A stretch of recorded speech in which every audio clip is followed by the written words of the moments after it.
Good morning, everyone, and welcome to Avicanna's 5th Annual Medical Symposium on Cannabinoid-Based Medicine. Welcome to those joining us virtually from across Canada and to those that are here in person. My name is Karolina, and I'm the Executive Vice President of Medical Affairs at Avicanna. Some of you may remember me from last year. I was quite pregnant. Unfortunately, this year I don't have a tool like that in my back pocket to keep everything on time, but I'll still do my best.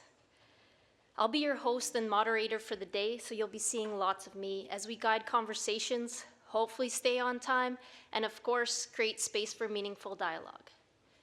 Before I start, one aspect that is easy to overlook is the immense effort that goes on behind the scenes, and I want to thank the team for putting all those hours in to put together this event. This wouldn't be possible without all your contributions.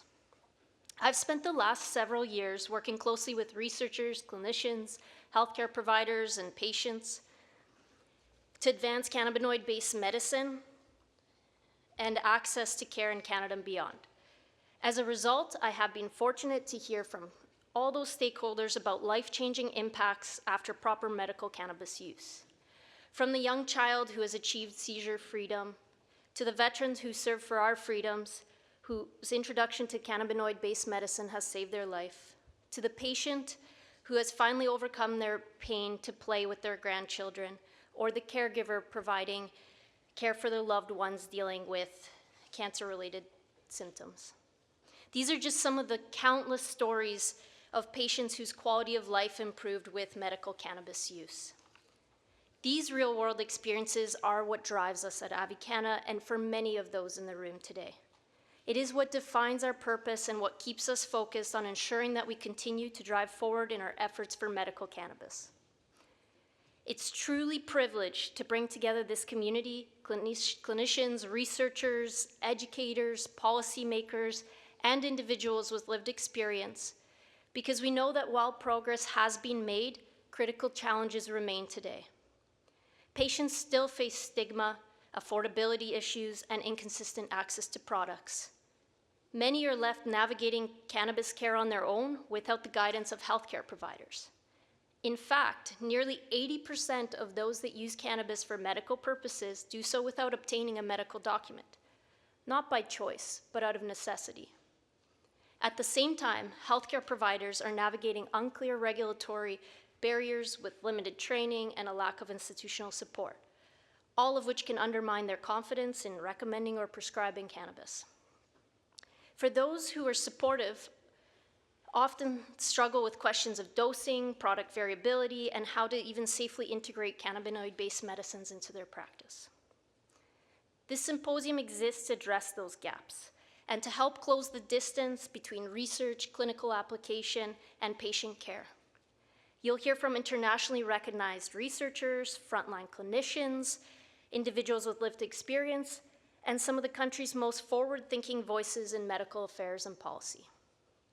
Today is about connecting innovation with impact, about transforming what we're learning in the lab into what we're doing in clinics, hospitals, and communities. And we hope that you'll leave with new insights into emerging cannabinoid-based medicines and how it's reshaping our understanding of chronic conditions, that we learn of real-world strategies to address stigma, improve access, and support patients who often fall through the cracks of conventional care. That we create a deeper appreciation of how cannabis is being used in complex care, from older adults to psychiatric conditions to drug-resistant epilepsy. And perhaps most importantly, a renewed sense of purpose in advancing thoughtful, evidence-informed, and compassionate approaches to cannabis. Before we begin, I must address some housekeeping items. You can find the agenda and program in that fancy bag that you have on the chair, or by scanning this QR code for those online on your phone. These contain some resources, including information about the patient pathway, frequently asked questions about medical cannabis, and some highlighted research studies, such as real-world evidence studies that you as a prescriber can get involved with. In the program guide, of course, you have the agenda, but you can also learn a bit more about our presenters and speakers. You'll also find in that program guide a link to selected abstracts. It's hard to do both at once.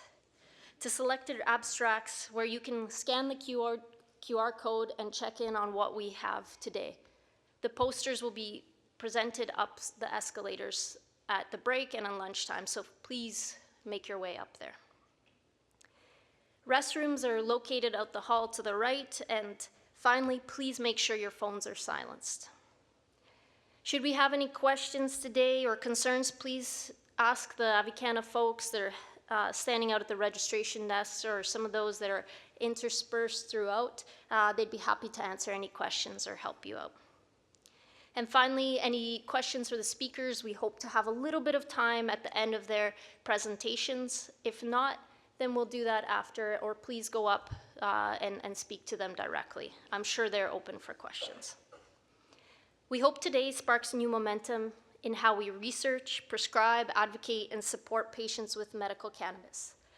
Whether you walk away with clinical insights or new collaborations or a fresh perspective on patient care, your role in this conversation matters. Let's go.